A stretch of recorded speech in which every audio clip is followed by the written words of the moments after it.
myself as a person. Yeah. Right. And well, you might have put your finger on it, at least to some degree there, with something like your observation about whether or not you're willing to put time into it. You know, I've had many discussions with my family about Twitter in particular, and I would tend to agree with you that much of the negativity that I do run into in my life is a consequence of Twitter.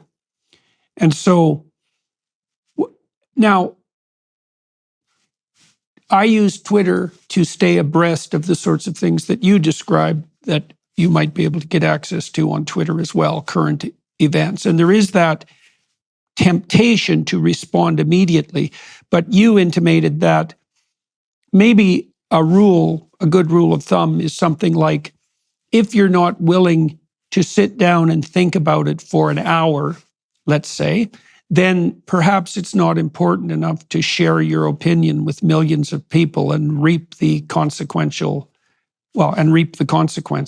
You know, and Twitter is, although it's a social media platform that facilitates impulsivity, it's also a broad-scale publishing platform, and it's not obvious that you should be publishing all your instantaneous responses to cultural events. And it's a funny thing for me because it's not that easy to dissociate that from responsibility. You know, I feel that I have a responsibility to bring to light, let's say, certain elements of the culture war that are going on at a deep level. And part of the reason that I use Twitter the way that I do use it is to do that. But then it does have that problem of intense negativity.